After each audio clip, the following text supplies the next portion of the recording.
Capítulo 11. EPC, Ética y Extensiones. Hemos viajado muy lejos y nuestro impulso ha tomado el mando. Vamos hacia la eternidad sin darnos cuenta, sin posibilidad de indulto ni esperanza de explicación. Thomas Stoppard. Hemos visto hasta qué punto el impulso de la prisión simulada de Stanford llegó a controlar la vida de quienes vivían entre sus paredes, y casi siempre para peor. En el capítulo anterior he respondido a grandes rasgos a la pregunta de cómo es posible que las personas se transformen de una manera tan rápida y radical. Concretamente, he señalado cómo actúan conjuntamente las fuerzas situacionales y sistémicas para echar a perder los frutos de la naturaleza humana. Nuestros jóvenes participantes no eran unas manzanas podridas que fueron a parar a un buen cesto. Al contrario, nuestro diseño experimental garantizaba que al principio fueran buenas manzanas y que acabaran siendo corrompidas por el poder insidioso del cesto podrido, nuestra prisión. Naturalmente, en comparación con la naturaleza perniciosa y letal de las prisiones civiles y militares de verdad, nuestra prisión de Stanford era relativamente benigna. Los cambios en la forma de pensar, sentir y comportarse que experimentaron nuestros voluntarios en aquel entorno fueron consecuencia de unos procesos psicológicos conocidos que actúan en todos nosotros de diversas maneras y en muchas situaciones, aunque no de una manera tan implacable e intensa. Los participantes acabaron enredados en una situación total, cuyo impacto fue mayor que el de la mayoría de las situaciones ordinarias de las que entramos y salimos constantemente. Consideremos la posibilidad de que cada uno de nosotros tenga el potencial, o la plantilla mental, para ser santo o pecador, para ser altruista o egoísta, amable o cruel, sumiso o dominante, cuerdo o loco, bueno o malo. Quizá nacemos con toda una gama de capacidades que se activan y se desarrollan en función de las circunstancias sociales y culturales que gobiernan nuestra vida. Argumentaré que el potencial para la perversión es inherente a los procesos mismos que hacen que los seres humanos hagamos las cosas maravillosas que hacemos. Cada uno de nosotros es el producto final de los complejos procesos de desarrollo y especialización que han surgido tras millones de años de evolución, crecimiento y adaptación. Nuestra especie ha alcanzado su lugar especial en la Tierra gracias a su aptitud extraordinaria para aprender, para el lenguaje, para el razonamiento, para inventar y para imaginar un futuro nuevo y mejor. Todo ser humano tiene el potencial para perfeccionar las aptitudes, las capacidades y los atributos necesarios para ir más allá de la supervivencia y mejorar la condición humana. La perversión de la perfectibilidad humana. Podría ser que parte de la maldad del mundo fuera obra de gente normal y corriente que actúa en unas circunstancias que, de una manera selectiva, activan el lado oscuro de su naturaleza. Primero responderemos a esta pregunta con algunos ejemplos generales y luego volveremos a centrarnos en los procesos humanos normales que se degradaron en el EPS. La memoria y el recuerdo nos permiten sacar provecho de nuestros errores y de lo que sabemos para crear un futuro mejor. Sin embargo, con el recuerdo también vienen el rencor, la venganza, la indefensión aprendida y el cavilar sobre los traumas que alimentan la depresión.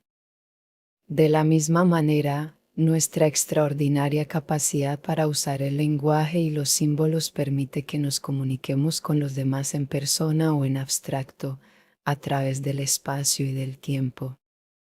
El lenguaje constituye la base de la historia, la planificación y el control social.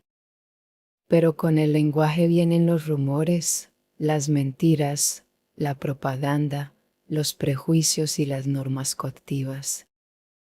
Nuestro extraordinario genio creativo produce la literatura, el teatro, la música, la ciencia e inventos como el ordenador e Internet.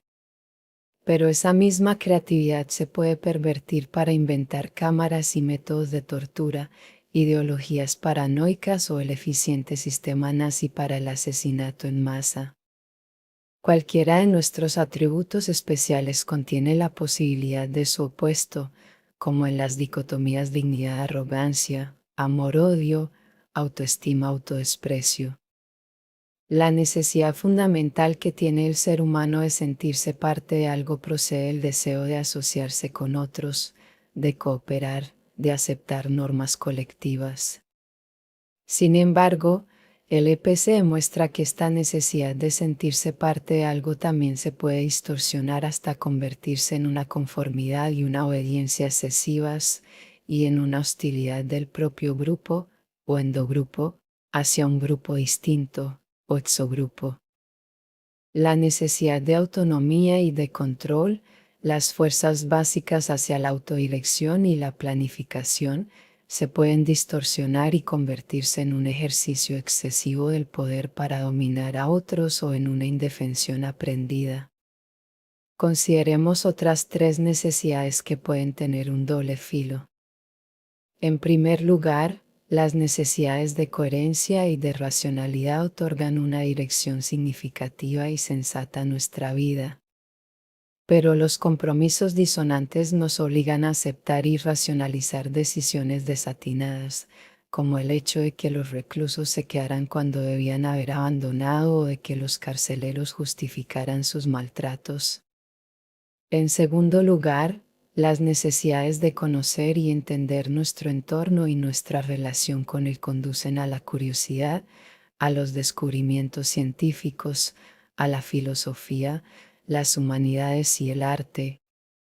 Pero un entorno caprichoso y arbitrario que no tenga sentido puede pervertir esas necesidades básicas y conducir a la frustración y al aislamiento, como ocurrió con nuestros reclusos.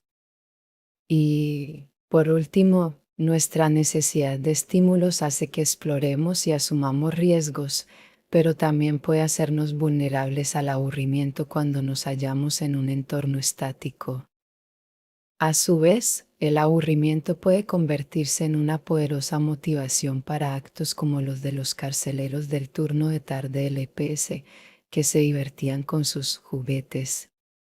Con todo, quisiera hacer una observación muy importante. Entender por qué se ha hecho algo no justifica ese algo. El análisis psicológico no equivale a una especie de excusología. Las personas y los grupos que se comportan de una forma inmoral o ilegal siguen siendo responsables moralmente y legalmente de su complicidad y de sus delitos. Sin embargo, al determinar la severidad de su sentencia, se deberían tener en cuenta los factores situacionales y sistémicos que han causado su conducta. En los 2 capítulos siguientes iremos más allá del EPS para examinar un conjunto de investigaciones psicológicas que complementan y amplían los argumentos expuestos hasta ahora sobre el poder de las fuerzas situacionales para determinar el pensamiento y la actuación del ser humano.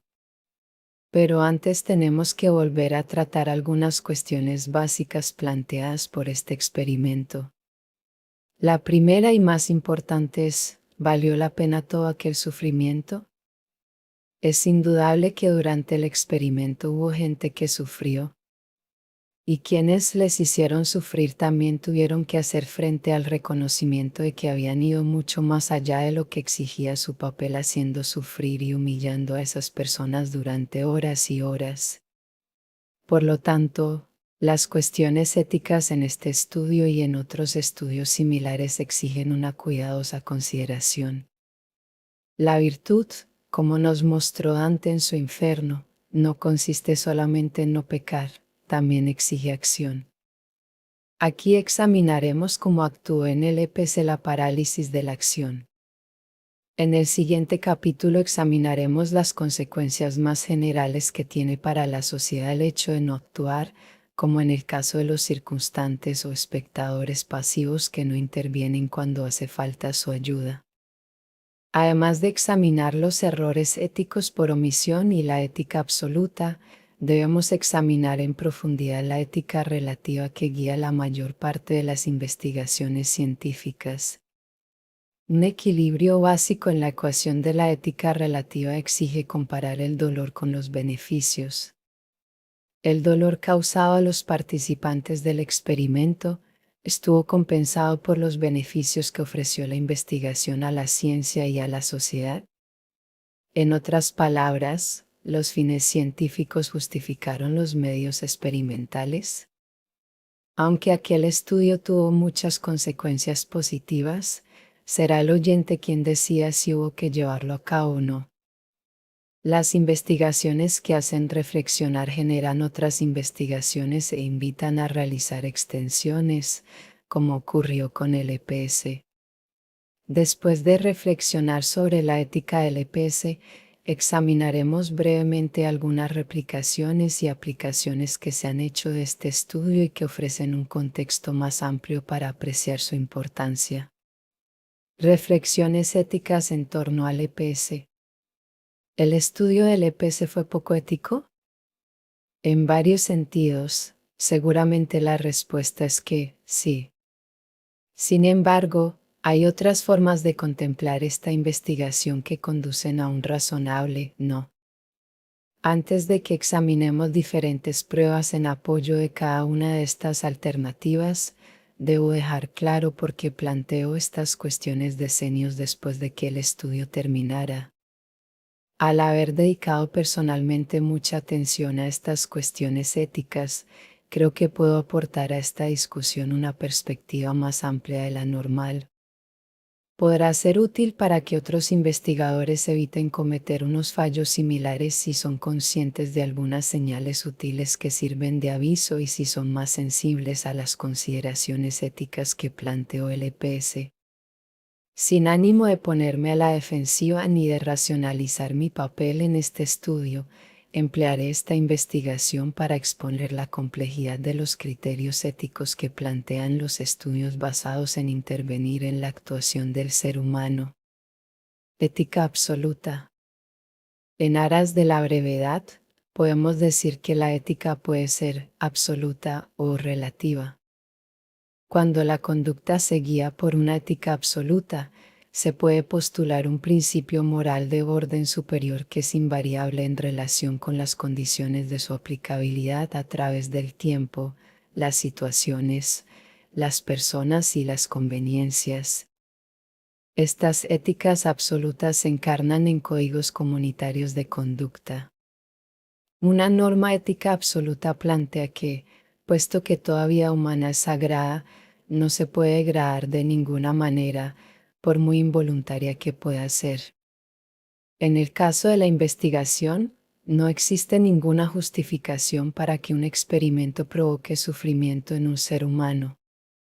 Desde este punto de vista, es incluso razonable sostener que en psicología o medicina no se debería realizar ninguna investigación que viole la integridad biológica o psicológica de ninguna persona con independencia de los beneficios que puedan obtenerse para la sociedad en general. Quienes adoptan esta perspectiva argumentan que, por mucho que unos actos que causen sufrimiento se realicen en nombre de la ciencia, del conocimiento, de la seguridad nacional o de cualquier otra abstracción grandilocuente, carecen de ética. En el campo de la psicología, quienes están más identificados con la tradición humanista son quienes más se han hecho oír exhortando a que el objetivo básico de la dignidad humana se anteponga a los objetivos de este campo, es decir, la predicción y el control de la conducta. El EPS carecía de ética absoluta. Sobre la base de una ética absoluta de esta clase, es indudable que el experimento de la prisión de Stanford se debe considerar falto de ética porque hubo unas personas que sufrieron mucho.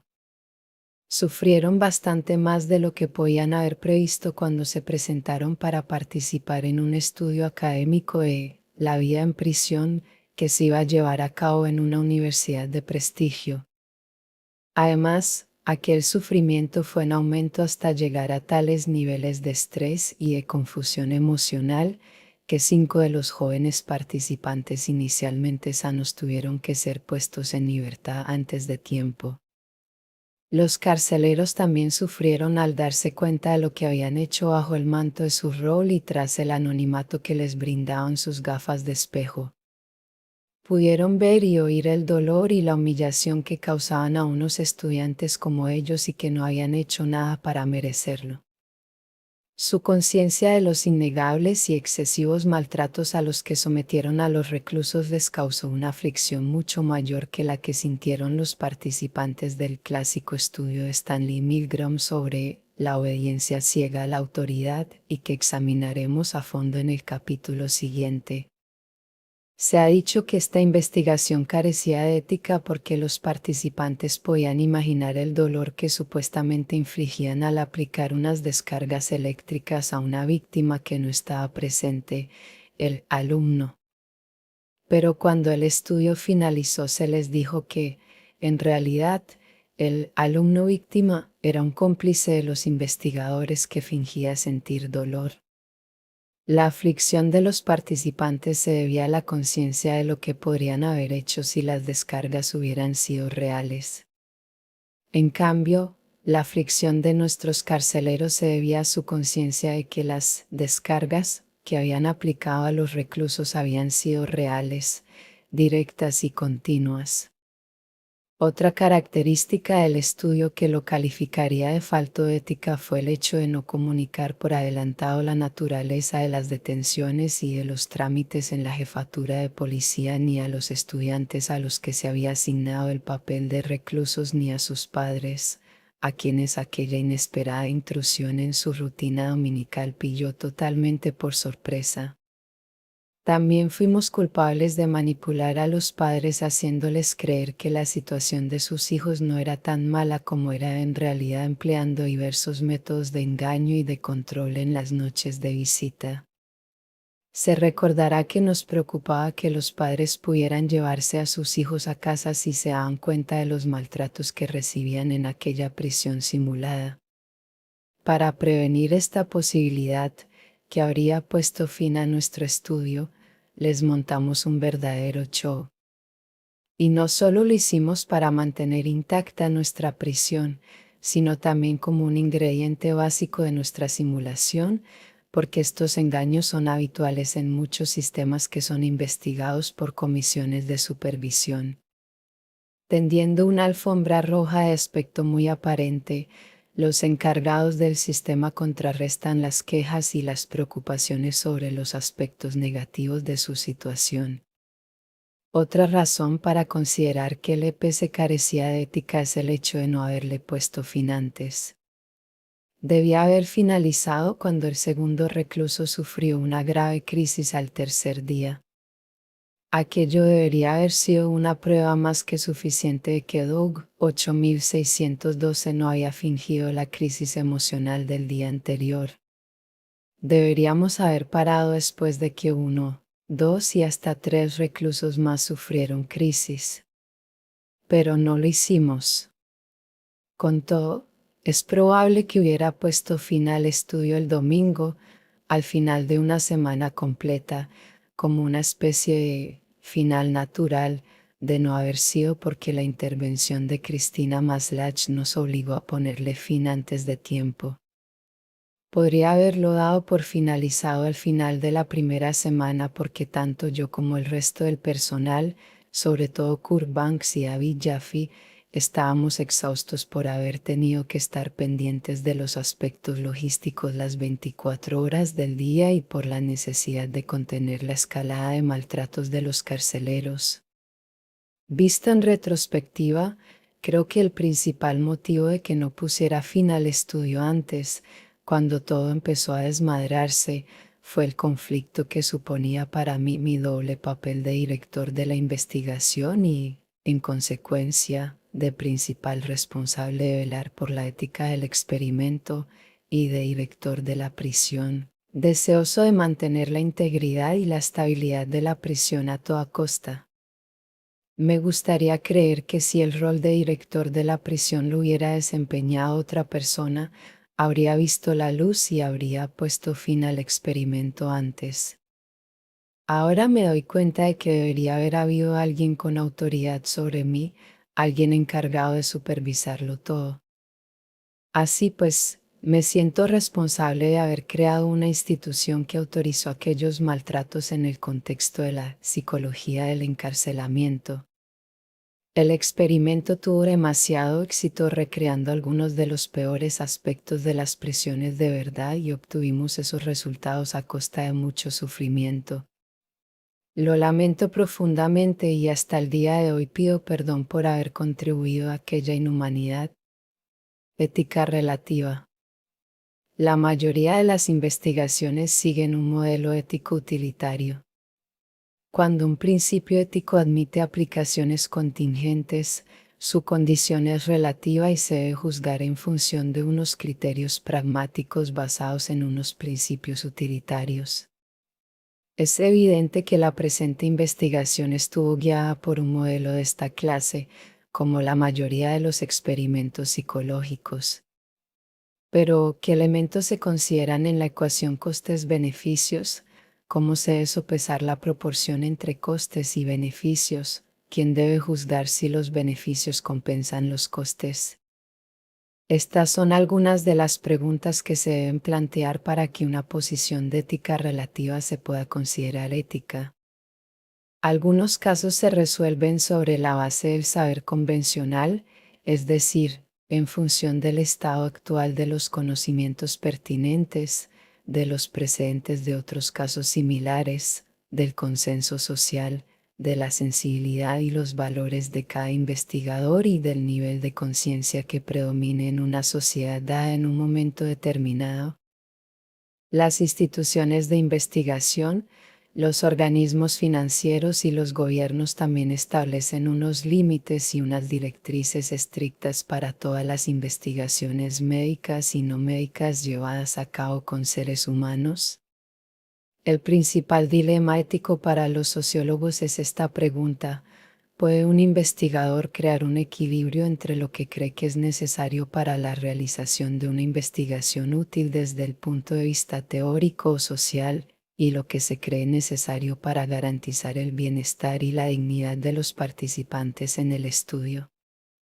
Puesto que los intereses de los investigadores pueden hacer que tiendan más hacia lo primero que hacia lo segundo, es necesario que algunos inspectores o supervisores externos, y en particular quienes otorgan las subvenciones y los organismos institucionales de inspección, actúen como ombudsman o defensores de los participantes.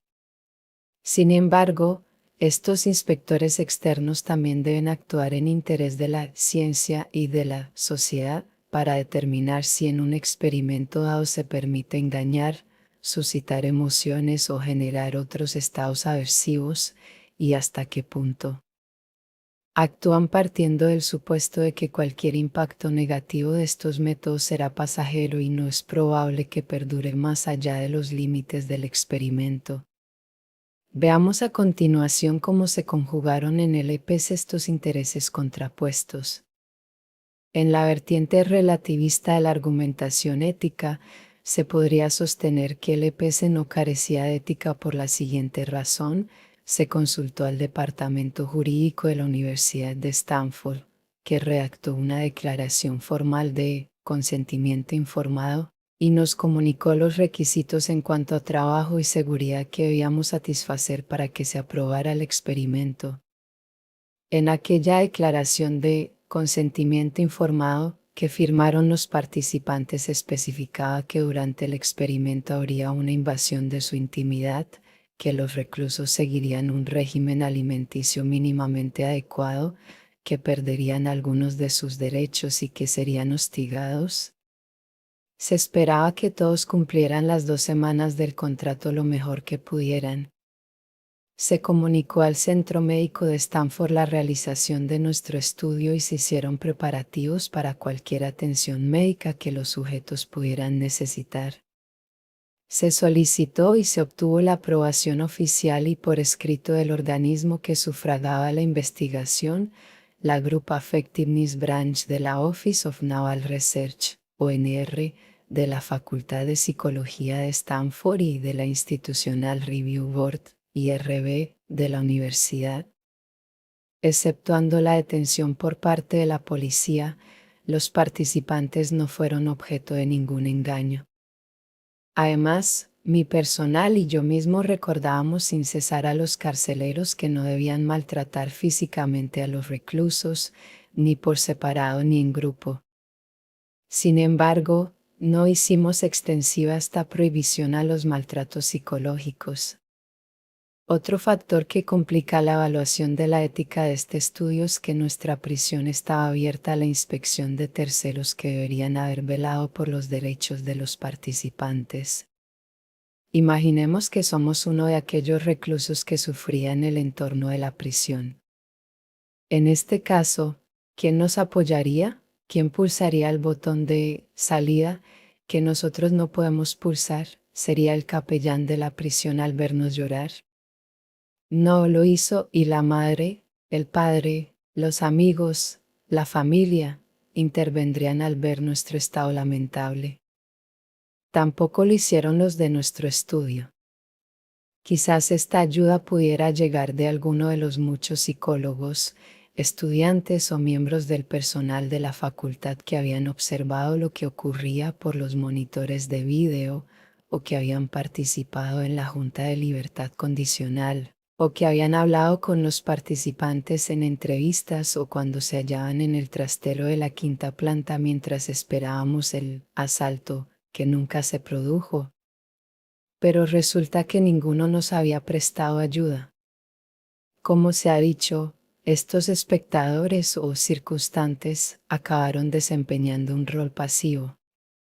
Todos aceptaron mi planteamiento de la situación y ello les impidió ver la realidad de la misma. También pecaron de intelectualización porque la simulación parecía muy real, o quizá por el realismo de la representación de los papeles, o porque solo se fijaron en los detalles del diseño experimental. Además, los que pasaron por allí no vieron los maltratos más graves, y los participantes tampoco estaban dispuestos a revelarlos a terceros, ni siquiera a sus amigos o familiares. Quizá callaron por vergüenza, por orgullo o por algún sentido de virilidad. Muchos vinieron y miraron, pero no vieron nada y simplemente se marcharon. Por último, lo que sí hicimos bien fue informar de todos los participantes, y no solo durante la sesión de 3 horas que realizamos al final del experimento, sino también en varias ocasiones posteriores, cuando la mayoría de los participantes volvió para ver videos y diapositivas del estudio. Después del experimento me mantuve en contacto con la mayoría de los participantes durante varios años, enviándoles copias de artículos, transcripciones de mis declaraciones ante el Congreso estadounidense o recortes de prensa, y avisándoles cuando se iba a emitir algún programa de televisión sobre el EPC. Durante estos años, cerca de media docena de participantes han aparecido conmigo en algunos de estos programas de difusión nacional. Más de 30 años después, aún sigo en contacto con algunos de ellos. Lo importante de aquellas sesiones informativas fue que dieron a los participantes la oportunidad de expresar con toda franqueza sus sentimientos y les permitieron ver las cosas desde otra perspectiva para entenderse a sí mismos y para entender su conducta en aquel entorno nuevo y extraño. El método que seguimos fue una forma de entrevista informativa, en la que les explicamos que algunos efectos y algunas creencias que surgen en esta clase de experimentos pueden extenderse más allá de los límites de los mismos. Les explicamos las razones por las que esto no debería pasar en aquel caso concreto. Les dejé muy claro que lo que habían hecho servía para realizar un diagnóstico de la naturaleza malvada de la situación carcelaria que habíamos creado para ellos y que en modo alguno suponía un diagnóstico de su personalidad. Les recordé que habían sido seleccionados precisamente porque eran unos jóvenes normales y sanos, y que habían sido asignados al azar a uno u otro de los dos grupos.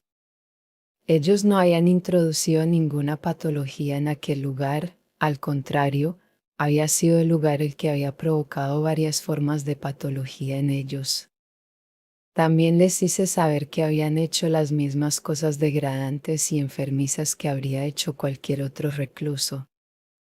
Lo mismo cabe decir de la mayoría de los carceleros, que en algunos momentos maltrataron a los reclusos. Al desempeñar su papel se comportaron igual que sus compañeros de turno. También intenté que estas entrevistas fueran una especie de lección de educación moral al abordar explícitamente los conflictos morales a los que todos nos enfrentamos a lo largo del estudio. Un pionero en la teoría del desarrollo moral, Larry Kohlberg, sostiene que estos debates realizados en el contexto del conflicto moral son la principal manera, y quizá la única, de aumentar el nivel de desarrollo moral de una persona. Recordemos que los datos de la lista de adjetivos para calificar el estado de ánimo revelaron que tanto los reclusos como los carceleros habían recuperado un estado emocional más equilibrado después de las entrevistas informativas, hasta llegar a unos niveles comparables a los de antes del estudio. La duración relativamente breve del impacto negativo que tuvo esta experiencia tan intensa en los participantes se puede atribuir a tres factores.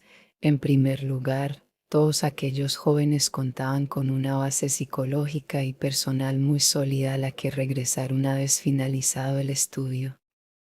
En segundo término, aquella experiencia estaba ligada exclusivamente a aquel periodo, aquel entorno, aquel vestuario y aquel guión, lo que hizo que todo aquello quedara atrás, como si formara un paquete que ya no se volvería a abrir. En tercer lugar, nuestras detalladas entrevistas liberaron a los carceleros y a los reclusos de su mal comportamiento, identificando las características de la situación que había influido en ellos. Consecuencias positivas para los participantes. En las exposiciones tradicionales de la ética relativa de la investigación, para que cualquier investigación dada reciba el visto bueno es necesario que sus beneficios para la ciencia, la medicina o la sociedad compensen el coste que suponga para los participantes. Aunque esta relación coste-beneficio parece adecuada, deseo poner en duda este método de justificación. Los costes para los participantes, sujetos en la época del EPC, fueron reales, inmediatos y con frecuencia tangibles. En cambio, los beneficios que se pudieran prever cuando el estudio fue diseñado o recibió el visto bueno solo eran probables y a largo plazo, y hasta podía ocurrir que no llegaran a materializarse. Hay muchos estudios prometedores que no acaban produciendo unos resultados significativos y que, en consecuencia, no llegan a publicarse ni a circular por la comunidad científica. También hay resultados significativos que se publican pero no se traducen en la práctica o, en el caso de que lo hagan, no llegan a ser factibles ni prácticos en el nivel más amplio de los beneficios sociales. Por otro lado, algunas investigaciones básicas que no tenían una aplicación clara cuando se concibieron originalmente han acabado teniendo aplicaciones importantes. Por ejemplo, la investigación básica sobre el condicionamiento del sistema nervioso autónomo ha conducido directamente al uso del biofeedback como técnica terapéutica en el campo de la sanidad. Por otro lado, la mayoría de los investigadores han demostrado tener poco interés o talento en relación con las aplicaciones de sus resultados a problemas personales y sociales. Tomadas en su conjunto, lo que dicen estas críticas es que, en la ecuación de la ética de la investigación, puede que no se obtengan beneficios, ni en principio ni en la práctica, y que la parte del dolor siga constituyendo una pérdida para los participantes y para la sociedad. En esta ecuación ética también está singularmente ausente la preocupación por el beneficio neto para los participantes. ¿Se benefician de algún modo del hecho de haber formado parte de un proyecto de investigación? Por ejemplo, Su retribución monetaria compensa el sufrimiento que puedan sentir al participar en una investigación médica que estudia aspectos relacionados con el dolor. Aprecian los participantes en una investigación los conocimientos que puedan obtener de ella. La experiencia de la investigación hace que aprendan algo especial sobre sí mismos. Para lograr este objetivo secundario de la investigación con sujetos humanos es imprescindible realizar entrevistas informativas adecuadas y detalladas. Pero estos beneficios no se pueden presuponer ni esperar, se deben demostrar empíricamente en forma de resultados en cualquier estudio que se haya realizado con una sensación previa de ética dudosa. Cuando se considera la ética de una investigación también suele brillar por su ausencia la obligación de que los investigadores emprendan una especie de activismo social que haga que su investigación sea útil para su campo de conocimiento y para mejorar la sociedad. Beneficios personales inesperados para los participantes y el personal del EPS. Este estudio tuvo varios efectos positivos inesperados que han tenido un impacto duradero en algunos de los participantes y en el personal. En general, la mayoría de los participantes indicaron en unas evaluaciones de seguimiento que enviaron desde su casa en varias ocasiones después del estudio, que había sido una experiencia muy valiosa de aprendizaje personal. Estos aspectos positivos ayudan a compensar, hasta cierto punto, los evidentes aspectos negativos de la experiencia de la prisión, porque también hay que decir que ninguno de los participantes volvería a apuntarse como voluntario para un estudio como este.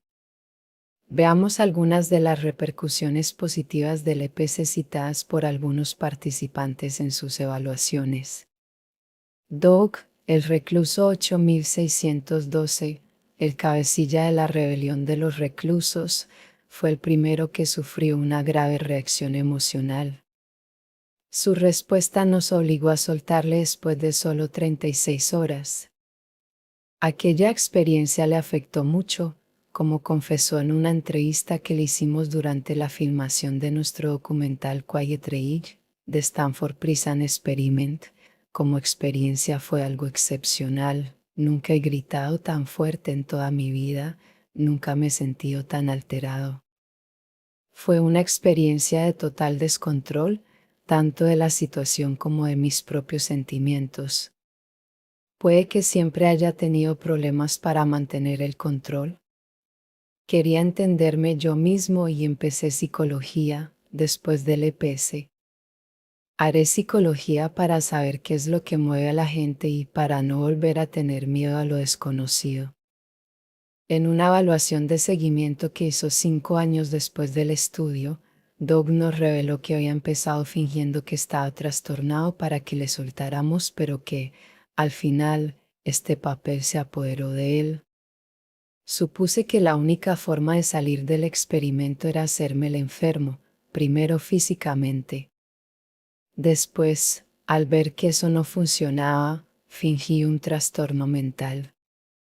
Sin embargo, la energía que tuve que dedicar para meterme en ese papel y el simple hecho de que pudiera estar tan trastornado me acabó trastornando. ¿Hasta qué punto le afectó?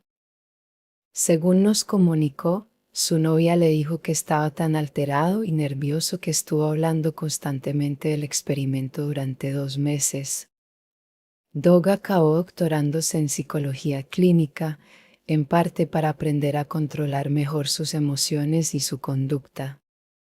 Dedicó su tesis a la vergüenza de la condición de recluso y a la culpabilidad de la condición de carcelero y realizó las prácticas de internado en la prisión estatal de San Quintín en lugar de en un entorno médico clínico habitual. Desde entonces lleva más de 20 años trabajando como psicólogo forense en el sistema penitenciario de San Francisco y de California.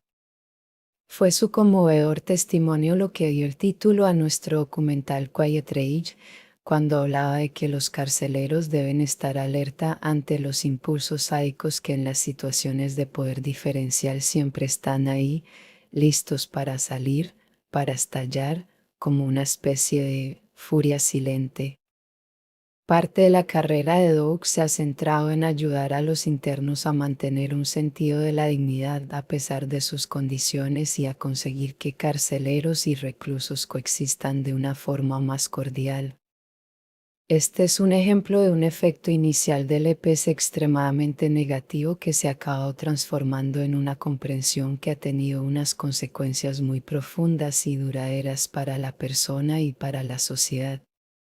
El mismo sujeto que sufrió mucho en la investigación también ha obtenido un gran beneficio. El oficial Hellman, el duro y machista John Wayne, apareció en todos los programas de televisión dedicados al estudio por su papel dominante y por las tareas y los juegos creativamente malvados que había inventado para los reclusos. Hace poco nos encontramos en una conferencia que yo estaba dando y me confesó que, a diferencia de los 15 minutos de fama que según Andy Warhol todo el mundo tiene una vez en la vida, el experimento de la prisión de Stanford le había obsequiado permanentemente con 15 minutos de infamia. En respuesta a mi petición de que pensara si su participación podía haber tenido alguna consecuencia positiva en su vida, me envió esta nota. El bagaje de varios decenios de vida ha ablandado al adolescente arrogante e insensible que era en 1971. Si alguien me hubiera dicho entonces que mis actos habían causado daño a algunos reclusos, es probable que mi respuesta hubiera sido calificarlos de blandengues amariconados. Pero el recuerdo de que me metí tanto en mi papel que ni siquiera pude ver el sufrimiento de los demás me sirve hoy de advertencia y pienso con cuidado en cómo trato a la gente. En el fondo, habrá quien me considere demasiado sensible en mi papel de dueño de un negocio, porque a veces dudo al tomar decisiones como despedir a algún empleado por temor a que pueda pasar privaciones. Craig Haney se acabó doctorando en Derecho por la Universidad de Stanford y obtuvo un doctorado en nuestra Facultad de Psicología. Ahora es profesor de la Universidad de California en Santa Cruz, donde imparte cursos muy populares sobre la psicología y la ley y sobre la psicología de las instituciones. Craig se ha convertido en uno de los principales asesores del país sobre las condiciones de las prisiones y es uno de los poquísimos expertos en psicología que trabajan con abogados que presentan demandas colectivas en nombre de varios reclusos en los Estados Unidos. Ha escrito mucho y muy bien sobre muchos aspectos diferentes de los delitos, las penas, las ejecuciones y la reinserción. Hemos colaborado en la redacción de varios libros y diversos artículos para publicaciones profesionales y revistas del gremio.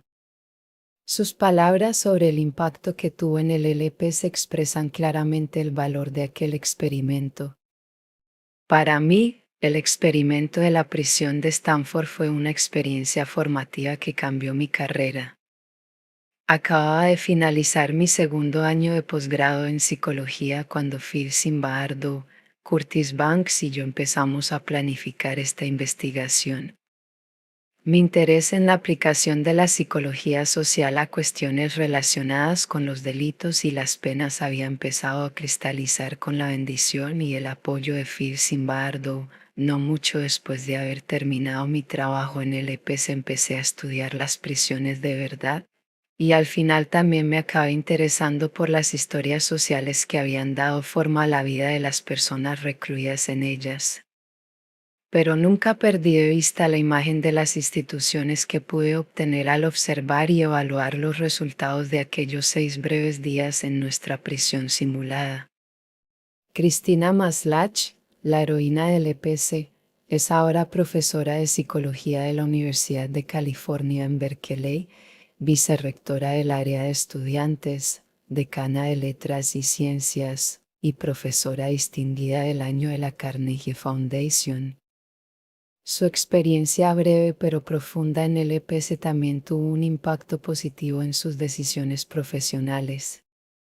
Para mí, el legado más importante del experimento de la prisión es lo que aprendí en lo personal y cómo contribuyó a moldear mis aportaciones profesionales a la psicología. Lo que aprendí de una manera más directa fue la psicología de la deshumanización, es decir, hasta qué punto unas personas básicamente buenas pueden acabar percibiendo y tratando tan mal a otras, lo fácil que es que unas personas traten a otras que dependen de su ayuda o de su buena fe como si no fueran humanas, como si fueran animales, como si fueran seres inferiores que no merecen respeto ni igualdad. La experiencia del EPS me ha llevado a realizar los primeros estudios sobre el burnout, es decir, acerca de los riesgos psicológicos de los trabajos relacionados con la asistencia que exigen mucho desde el punto de vista emocional y que pueden hacer que personas inicialmente entregadas y bondadosas acaben deshumanizando y maltratando a las personas a las que supuestamente deben servir. Mi investigación ha intentado aclarar las causas y las consecuencias del burnout en una variedad de entornos profesionales y ha intentado plasmar estos resultados en soluciones prácticas. También ha impulsado el análisis y el cambio de los factores situacionales determinantes del burnout, en lugar de centrarse en la personalidad individual de quienes lo padecen. Por lo tanto, mi historia en relación con el experimento de la prisión de Stanford no se limita al papel que pude haber desempeñado en el hecho de que finalizara antes de lo previsto, sino que también incluye mi papel en el inicio de un nuevo programa de investigación que se inspiró en mis experiencias en aquel singular estudio. Phil Zimbardo. Y luego estaba yo. La semana del EPS cambió mi vida en muchos sentidos, tanto en la vertiente profesional como en la personal. Las consecuencias inesperadamente positivas que esta experiencia tuvo para mí han sido muchas. Mi investigación se vio afectada, al igual que mi vida docente y personal, y me convertí en un agente del cambio social para mejorar las condiciones de las prisiones y poner de relieve otras formas de abuso del poder institucional. Durante los 3 decenios siguientes mi investigación se ha guiado por diversas ideas que extraje de aquella prisión simulada. Estas ideas me han llevado a estudiar la cohibición, la perspectiva del tiempo y las bases normales de la locura. Tras exponer brevemente los vínculos entre el estudio de la prisión y los nuevos estudios y tratamientos de la cohibición, revelaré con un poco más de detalle hasta qué punto el experimento cambió mi vida personal. La cohibición como prisión autoimpuesta. ¿Qué mazmorra más oscura que el propio corazón? ¿Qué carcelero más inexorable que el ego mismo? Nathaniel Hawthorne. En nuestra cárcel del sótano los reclusos renunciaron a sus libertades básicas en respuesta al control coactivo de los carceleros. Pero en la vida real, fuera del laboratorio, muchas personas renuncian voluntariamente a sus libertades de expresión, de actuación y de asociación sin ningún carcelero o guardia externo que les obligue a hacerlo. Han interiorizado a ese carcelero exigente como parte de su propia imagen, el carcelero que limita sus opciones en relación con la espontaneidad, la libertad y la alegría de vivir. Paradójicamente, estas mismas personas también han interiorizado la imagen del recluso pasivo que cumple a regañadientes estas restricciones autoimpuestas en todas sus acciones. Cualquier acción que llame la atención sobre la persona le plantea la amenaza de sentir humillación, vergüenza y rechazo social y, en consecuencia, se debe evitar. En respuesta a este guardia interior, el ego cautivo se retrae de la vida, se encierra en un caparazón y elige la seguridad de la prisión silenciosa de la cohibición. Desarrollar esta metáfora a partir del EPS me hizo pensar en la cohibición como una fobia social que rompe los lazos de la conexión humana haciendo que los demás se vean como una amenaza y no como una invitación. Un año después de que finalizara nuestro estudio de la prisión, puse en marcha un importante proyecto de investigación, el Stanford Zionist Project, con el objetivo de investigar las causas, los correlatos y las consecuencias de la cohibición en adultos y adolescentes. Nuestro estudio fue el primero que abordó de una manera sistemática la cohibición adulta. Cuando supimos lo suficiente, desarrollamos un programa para tratar la cohibición en una clínica especial, 1977. Esta clínica, que ha estado funcionando desde entonces en la comunidad de Palo Alto, está dirigida por la doctora Lynn Henderson y hoy forma parte de la Pacific Graduate School of Psychology. Mi principal objetivo en el tratamiento y la prevención de la cohibición ha sido desarrollar medios para ayudar a las personas cohibidas a liberarse de sus silenciosas prisiones autoimpuestas. En parte lo he hecho escribiendo libros de divulgación para el gran público sobre la manera de abordar la cohibición en adultos y niños. Estas actividades han sido un contrapunto al encarcelamiento al que sometía a los participantes en el EPS. La locura de las personas normales. Uno de los resultados más dramáticos del EPS fue que muchos jóvenes normales y sanos empezaron a manifestar un comportamiento patológico en muy poco tiempo. Puesto que nuestros métodos de selección descartaron la existencia de disposiciones previas, también llamadas premórbidas, como factores causales, me propuse entender los procesos por los que las personas comunes y corrientes empiezan a desarrollar síntomas psicopatológicos. Así pues, además de impulsarme a estudiar la cohibición y la perspectiva del tiempo, mis experiencias en el EPS impulsaron una línea de teorización y de investigación experimental para estudiar cómo empiezan a volverse locas las personas normales.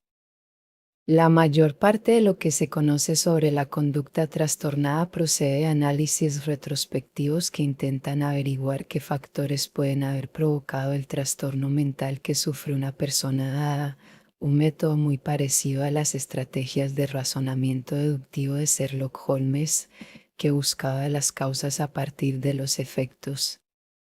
En lugar de esto, intenté elaborar un modelo que se centrara en los procesos que intervienen en el desarrollo de los síntomas de trastornos mentales como la paranoia o las fobias.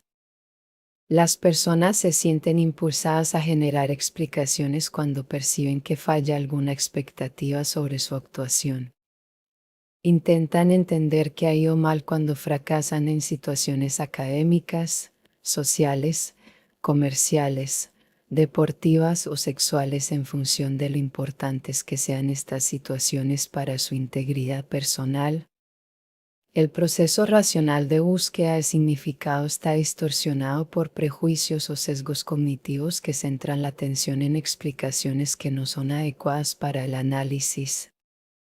Por ejemplo, el empleo exagerado de explicaciones que se centran en la gente como causa de las propias reacciones puede influir en la búsqueda de significado y facilitar el desarrollo de síntomas característicos del pensamiento paranoico.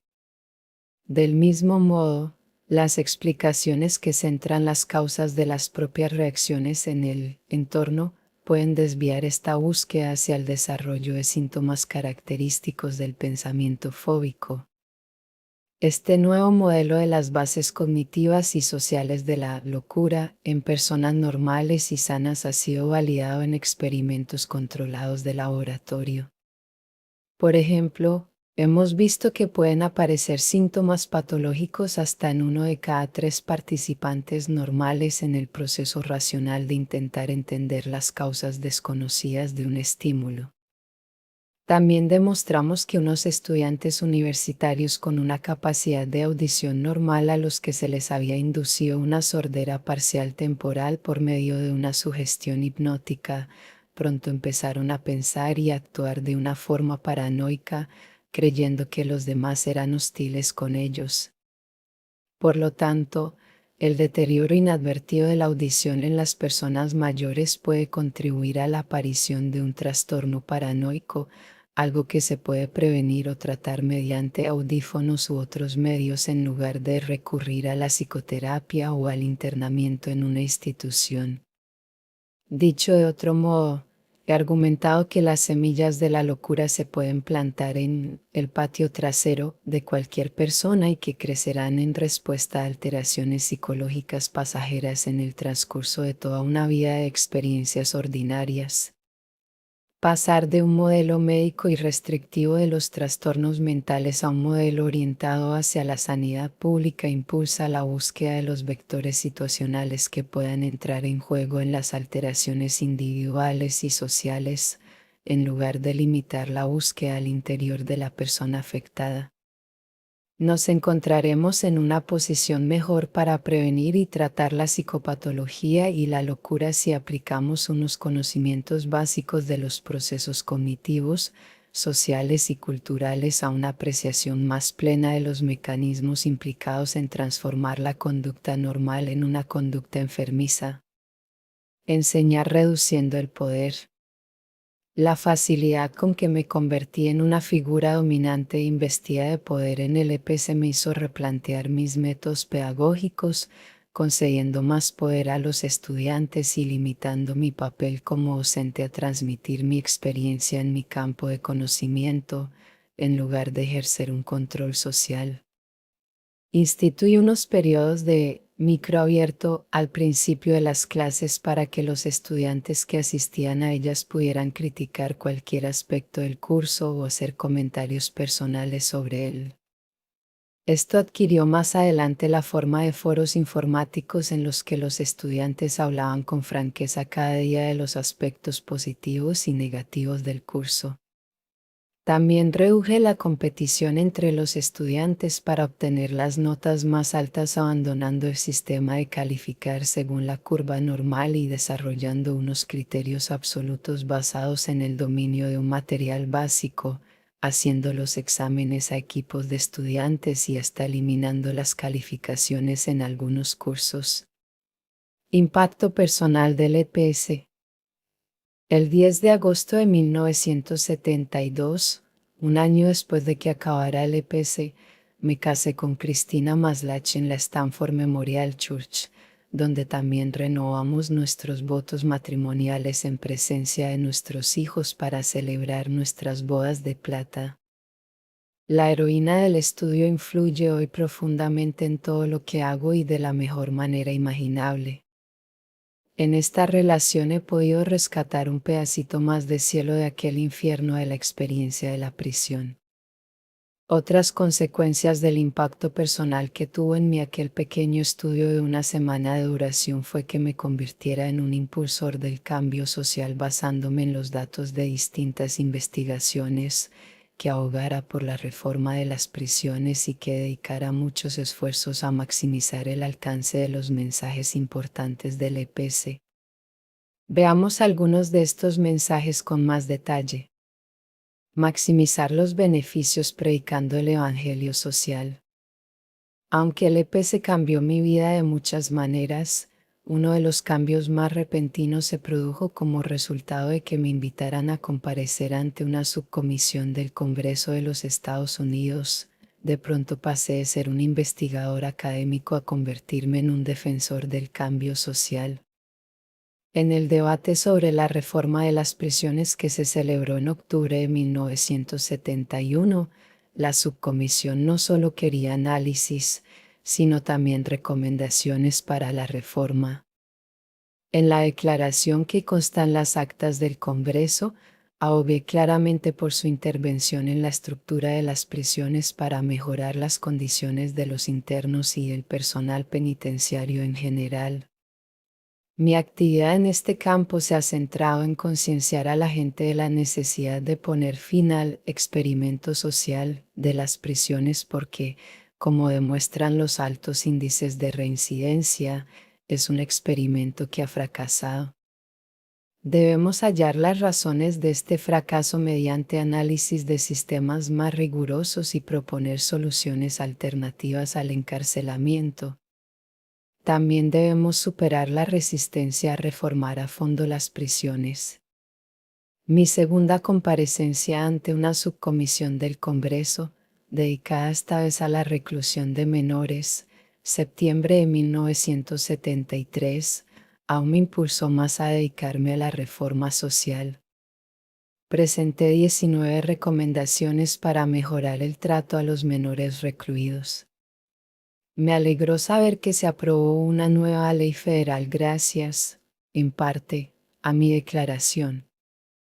El senador Birkby, que había presidido aquella subcomisión, ayudó a introducir en la ley la disposición según la cual los menores detenidos en una prisión federal a la espera de juicio no deberán estar recluidos en compañía de adultos para impedir que puedan ser objeto de abusos o maltratos. El EPS se había centrado, precisamente, en los maltratos sufridos por unos jóvenes detenidos a la espera de juicio, aunque, naturalmente, complicamos bastante las cosas con las comparecencias ante la Junta de Libertad Condicional, algo que en la vida real solo ocurre cuando uno ha sido declarado culpable y cumple condena. Un fuerte impacto legal que tuvo el EPS se derivó de mi participación en el juicio federal Spain y otros contra Prakyun y otros, 1973. Unos presos llamados los 6 de San Quintín habían estado en celdas de aislamiento durante más de 3 años por su supuesta participación en el asesinato de carceleros y confidentes durante el intento de fuga de George Jackson el 21 de agosto de 1971. Como perito judicial, visité las instalaciones del Centro de Máxima Seguridad de San Quintín y entrevisté varias veces a cada uno de los 6 reclusos. En mi informe por escrito y en los 2 días de testimonio oral manifesté que aquellas condiciones deshumanizadoras de reclusión forzada, prolongada e indefinida constituían un castigo cruel e insólito que había que cambiar. El tribunal llegó a una conclusión similar. Además, a lo largo del juicio actué como asesor psicológico para el equipo de abogados de los demandantes. Estas y otras actividades que he llevado a cabo como consecuencia del EPS las he emprendido con la idea de que forman parte de una misión ética. Para equilibrar la ecuación de la ética relativa, sentía que era necesario compensar el dolor que sintieron los participantes en el EPS maximizando los beneficios de esta investigación para la ciencia y la sociedad. Mis primeros intentos se resumen en un capítulo titulado Transforming Experimental Research into Advocacy for Social Change, de un libro escrito en 1983. El poder de los medios y las imágenes visuales. Puesto que el EPS fue una experiencia tan visual, usamos sus imágenes para difundir el mensaje del poder situacional. En primer lugar, en 1972, y con la ayuda de Gregory Witte, reuní una colección de 80 diapositivas que sincronicé con una narración grabada.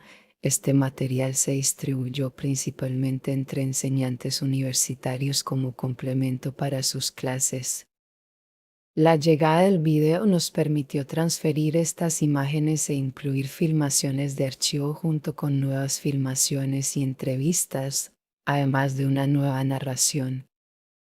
Este proyecto se desarrolló con la ayuda de un equipo de estudiantes de Stanford dirigido por Ken Musen, el director de Quiet Reading, de Stanford Prison Experiment, 1985.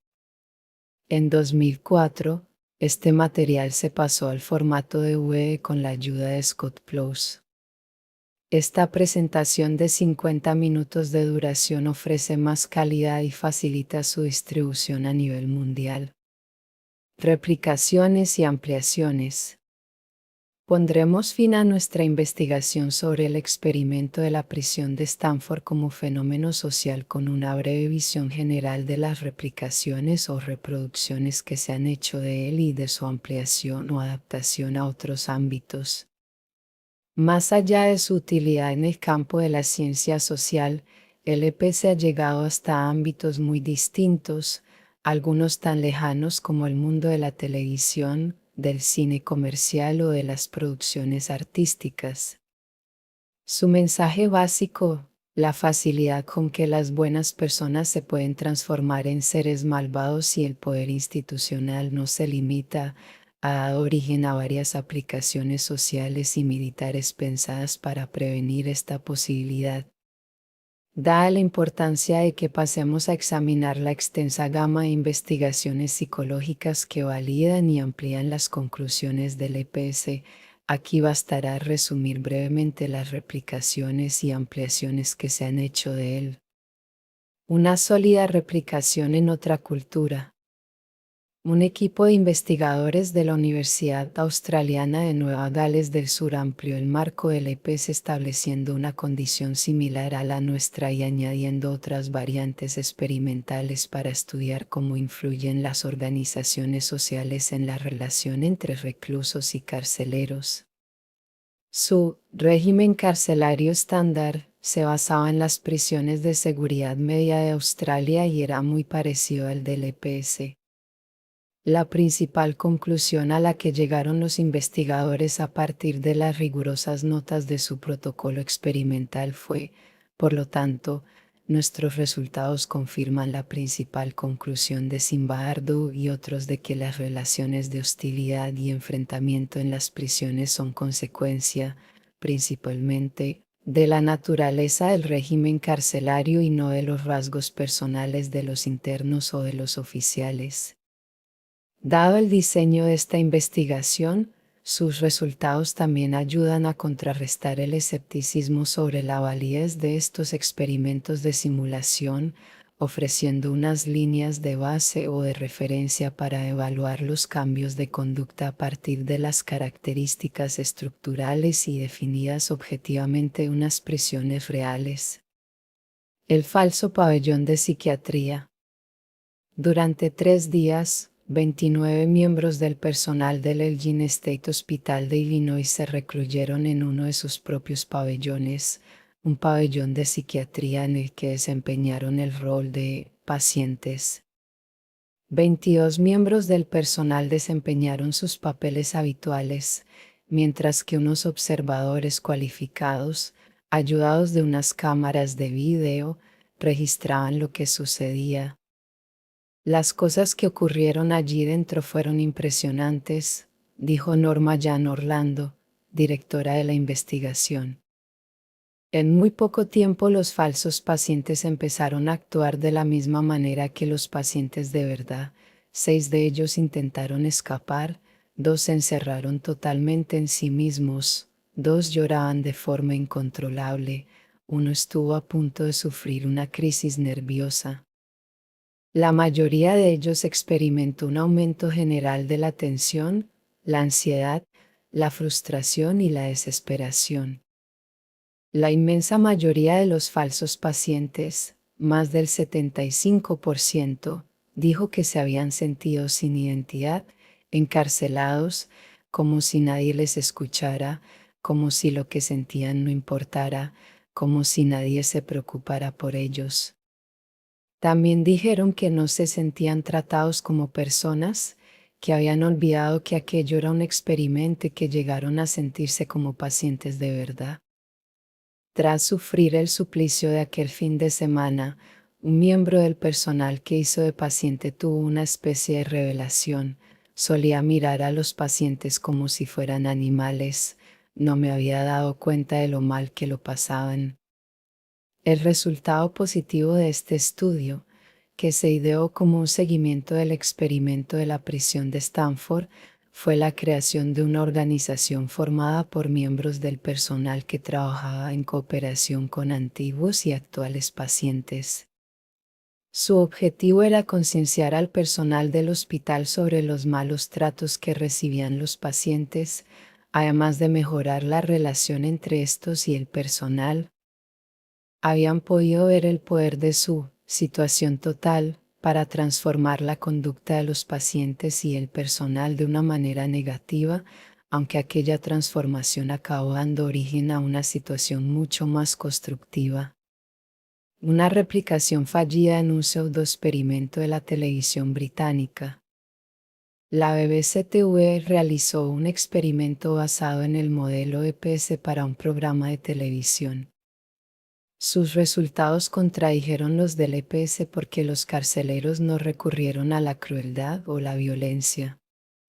Sin embargo, al final del estudio nos hallamos con una conclusión sorprendente: los reclusos acabaron dominando a los carceleros.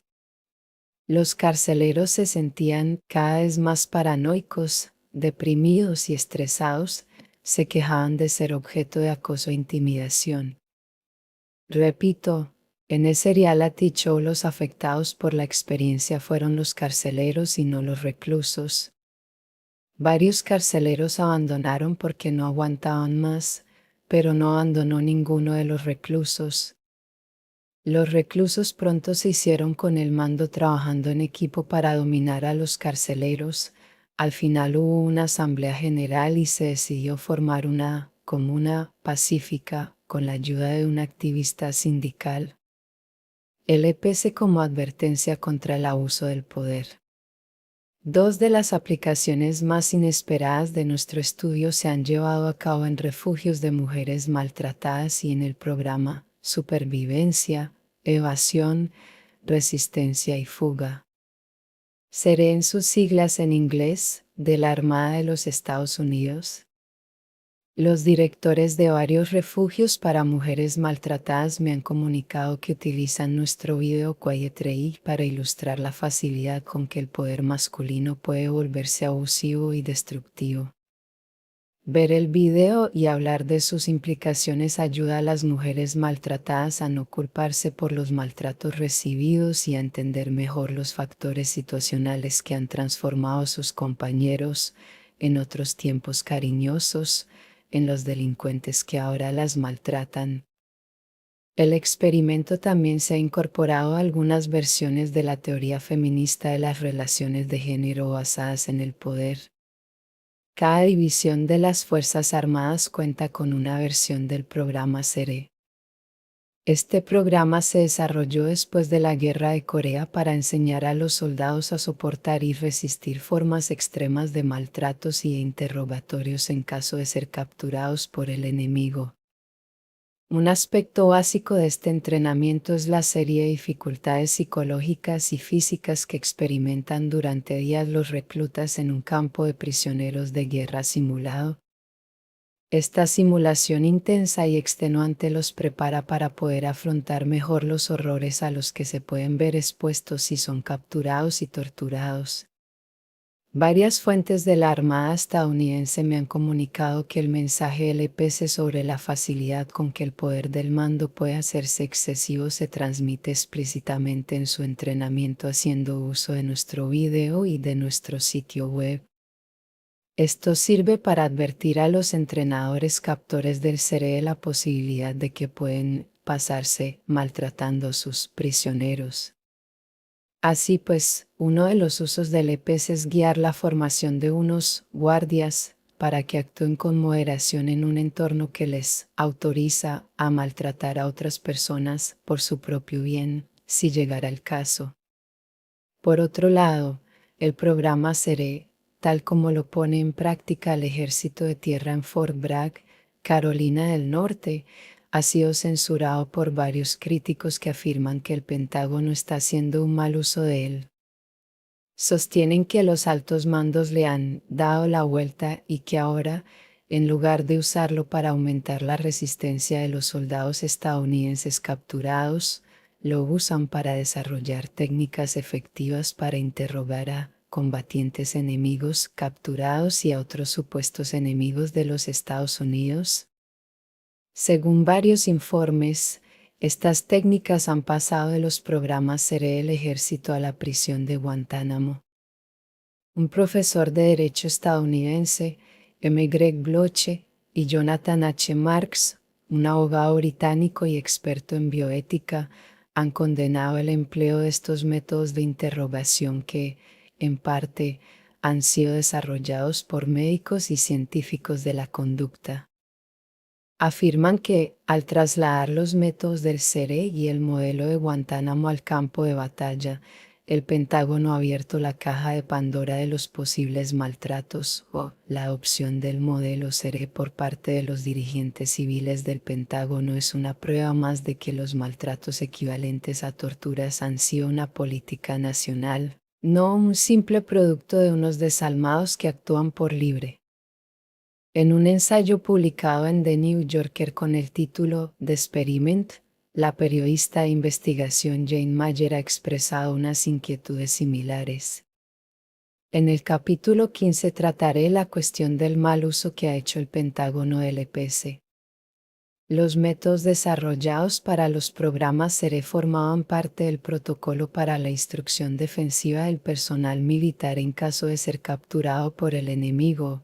Sin embargo, después de los ataques terroristas del 11 de septiembre de 2001, se añadieron al arsenal de tácticas ofensivas para obtener información de militares o civiles considerados enemigos. Su objetivo era que quienes fueran interrogados se sintieran vulnerables, fueran más maleables y cooperaran revelando la información deseada. Estas técnicas fueron desarrolladas con el asesoramiento de científicos de la conducta y se refinaron mediante el método de ensayo y error aplicándolas en los ejercicios del SERE en Fort Bragg y en otras instalaciones de instrucción militar. En general, estos métodos minimizaban la aplicación de torturas físicas en favor de unos métodos blandos de tortura psicológica. 5 tácticas básicas del programa SERE para hacer que los detenidos u otras personas sometidas a interrogatorio se muestren dispuestas a confesar y facilitar información son: humillación y degradación sexual. Humillación basada en prácticas religiosas y culturales. Privación de sueño. Privación sensorial y sobrecarga sensorial.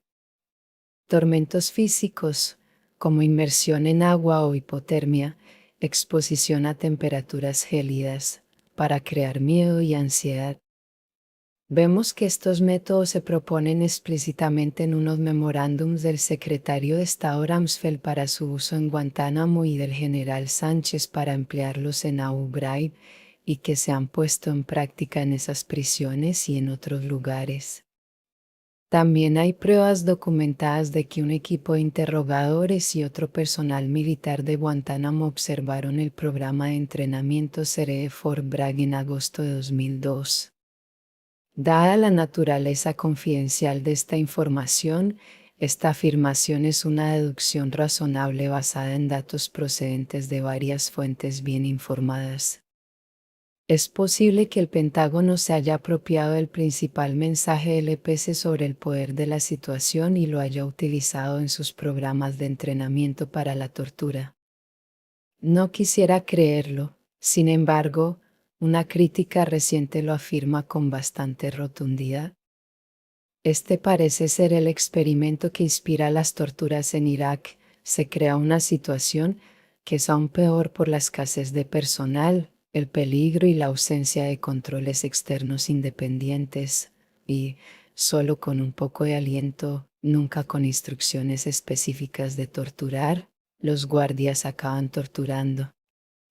Esta situación y estas torturas en las prisiones militares de los Estados Unidos en Irak son muy conocidas, la ventaja que tiene la administración de los Estados Unidos en relación con el estudio de Stanford es que tiene la posibilidad de decir que no sabe nada, no hay órdenes de torturar, aunque es indudable que la situación provocará torturas. Los autores de este escrito especifican más adelante que no se trata de una simple especulación, porque el experimento de la prisión de Stanford se menciona explícitamente en el informe de la Comisión Schlesinger, encargada de investigar los maltratos de Abu Ghraib. Sostienen que la publicación de información sobre este experimento en un documento oficial que lo vincula con las condiciones de las prisiones militares de los Estados Unidos aún pone más en evidencia la responsabilidad de la cadena de mando por esta política. La referencia que se hace al EPS en el informe Schlesinger destaca el poder de la situación patológica creada en nuestra prisión experimental. Las reacciones negativas y antisociales observadas no fueron producto de un entorno creado por una combinación de personalidades anormales, sino más bien el resultado de una situación intrínsecamente patológica que pudo distorsionar y reconducir la conducta de personas esencialmente normales. En este caso, La normalidad radicaba en la naturaleza psicológica de la situación y no en quienes pasaron por ella. Reflejos en la cultura popular. Un grupo de rock, una película alemana y un artista polaco cuyas formas de arte se exhibieron en la Bienal de Venecia de 2005 constituyen tres ejemplos de la forma en que nuestro experimento ha cruzado los límites de su torre de marfil hasta llegar a los campos de la música, el teatro y el arte. Stanford Prison Experiment es el nombre de una banda de rock de Los Ángeles cuya dura música es una fusión de punk y ruido, según su líder, que supo el EPS cuando estudiaba en UCLA. Das Experiment es una película alemana basada en el EPS que se ha proyectado en todo el mundo. El hecho de que Das Experiment se haya inspirado en el EPS otorga cierta legitimidad y realismo a esta fantasía, como la definió su guionista. Confunde deliberadamente a los espectadores sobre lo que sucedió en nuestro estudio con las muchas libertades que se toma en nombre del sensacionalismo. Al final se convierte en un despliegue vulgar y gratuito de sexualidad y violencia sin ningún valor redentor. Aunque algunos espectadores encontraron la película emocionante, la crítica la puso por los suelos, como en el caso de dos críticos británicos muy conocidos. El crítico de Observer llegó a esta conclusión sobre Das Experiment. Es un thriller improbable y muy poco original que quiere ser una fábula sobre la inclinación nacional, y posiblemente universal, hacia el fascismo autoritario. Más duro fue el crítico de The Guardian. Cualquier programa de Gran Hermano habría ofrecido alguna idea más profunda que esta absurda y solemne tontería. Un crítico de cine estadounidense, Roger Ebert, extrajo de la película una valiosa lección que también se aplicaba al EPS: puede que los uniformes nos conviertan en jaurías dirigidas por el perro dominante. Y los perros que vagan libremente y a su aire son pocos. Un artista polaco, Artur Mijuski, ha hecho una película de 46 minutos de duración llamada Aripatisia, en que resume los 7 días que unos voluntarios retribuidos pasaron en una prisión simulada creada por él. La película se proyectaba cada hora en el pabellón polaco de la Bienal de Venecia de junio de 2005, la muestra de arte contemporáneo más antigua del mundo, y también se ha proyectado en muestras artísticas de Varsovia y de San Francisco. Según un crítico, esta película da a entender que el experimento de Zimbardo, en cuyo diseño hubo tanta intuición como método estrictamente científico, pudo haber tenido los ingredientes de una obra de arte. Sin embargo, en esta prisión simulada el decoro artístico pronto se olvida. La representación acaba adquiriendo un impulso propio que envuelve a los actores en su dinámica y se apodera de ellos por completo. Los carceleros son cada vez más brutales y autoritarios. Los rebeldes son encerrados en aislamiento, les rapan la cabeza. A estas alturas, algunos reclusos, en lugar de ver esto como una simple representación más bien pesada que podrán soportar el tiempo necesario, a $40 el día, lo ven como una situación insoportable y abandonan el experimento sin más. El sitio web del experimento de la prisión de Stanford, el poder de Internet. Mediante filmaciones de archivo y 42 páginas con fotografías, en prisones.org se cuenta la historia de lo que sucedió durante los 6 aciagos días de nuestro experimento. Incluye documentos, preguntas para fomentar el debate, artículos, entrevistas y abundante material en 5 idiomas para enseñantes, estudiantes y cualquier persona interesada en saber más del experimento y de las prisiones. Fue creado en diciembre de 1999 con la inestimable ayuda de Scott Plous y Michael Stick. Si visitamos Google y buscamos la palabra experiment, es probable que descubramos que esta web sobre el EPS ocupa uno de los primeros lugares de un total de 131 millones de resultados, en septiembre de 2007. De modo similar, en una búsqueda de la palabra clave prison en agosto de 2006, el sitio web del experimento de la prisión de Stanford aparecía en segundo lugar entre más de 192 millones de resultados. En un día normal, el sitio web recibe más de 25.000 visitas y el número de visitantes desde que se creó la página supera los 38 millones. Cuando la cobertura en los medios de comunicación de las torturas en la prisión de Abu Ghraib llegó al máximo en mayo y junio de 2004, el sitio web del experimento de la prisión de Stanford y su web matriz, social-psychology.org, superó las 250.000 visitas al día. Estos niveles no solo demuestran el interés del gran público por la investigación psicológica, sino también la necesidad que siente mucha gente de entender la dinámica del encarcelamiento o, desde un punto de vista más general, la dinámica del poder y la opresión. Puede que estos datos también reflejen el carácter casi legendario que tiene este experimento en muchos países del mundo. Se puede apreciar una consecuencia muy vívida y personal de visitar el sitio web del EPS en la siguiente carta que me remitió un estudiante de psicología de 19 años de edad, en la que escribe el valor personal que tuvo para él esa experiencia. Le había permitido entender mejor una terrible experiencia por la que había pasado durante su estancia en un campamento de instrucción militar. A poco de empezar a ver el experimento de la prisión de Stanford, ya me asomaban las lágrimas a los ojos.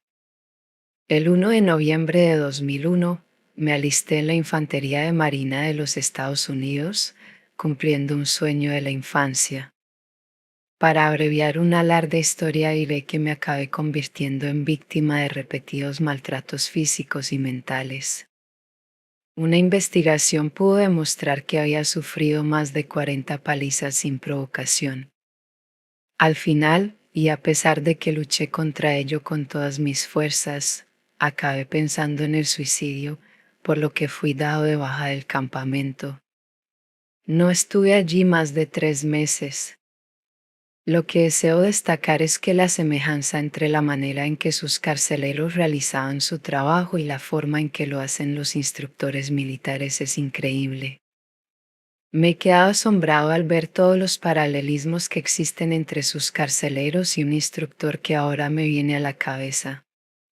Fui objeto del mismo trato y, en ocasiones, aún recibí un trato peor. Un incidente que destaca sobre los demás fue un intento de romper la solidaridad del pelotón. Se me obligó a sentarme en medio de nuestro barracón y a gritar: si hubierais marchado más rápido no estaríamos haciendo esto tantas horas, a los otros reclutas, que sostenían sobre la cabeza unas botas muy pesadas. Fue un incidente muy parecido al de los reclusos cuando decían: 819, ha sido un mal recluso. Tras aquel incidente, y después de que estuviera a salvo en casa unos meses más tarde, solo podía pensar en lo mucho que me gustaría volver allí y demostrar a los otros reclutas que por mucho que el instructor dijera al pelotón que había sido un mal recluta, no era así, lo mismo que quería hacer nuestro recluso Stuart, 819. Me vienen otras cosas a la cabeza, como las flexiones de castigo, las cabezas rapadas, no tener ninguna identidad aparte de ser tratado y de tratar a los demás como recluta tal y tal, igual que ocurría en su estudio. La cuestión es que, aunque su experimento se realizó hace ya 31 años, haber leído sobre él me ha ayudado a entender algo que antes era incapaz de ver incluso después de haber recibido psicoterapia y orientación. Lo que usted ha demostrado me ha hecho entender algo a lo que ya llevo casi un año dándole vueltas. Aunque no excusa en modo alguno su conducta, ahora ya puedo comprender las razones del sadismo y la sed de poder que impregnaban los actos de aquel instructor. En resumen, Dr. Zimbardo, muchas gracias.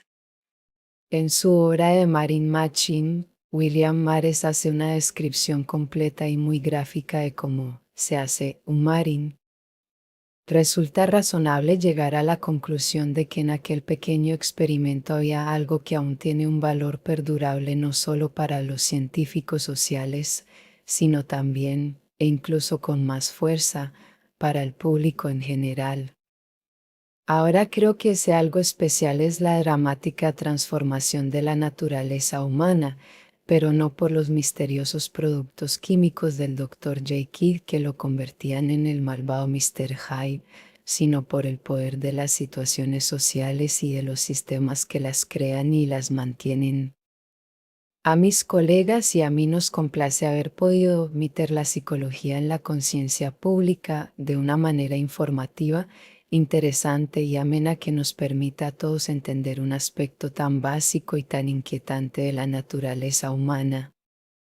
Ha llegado el momento de ampliar nuestras bases empíricas más allá de este experimento. En los capítulos siguientes examinaremos una variedad de estudios procedentes de muchas fuentes que nos ofrecen una información mucho más completa sobre la forma en que pueden actuar las situaciones para convertir a personas buenas en gente malvada.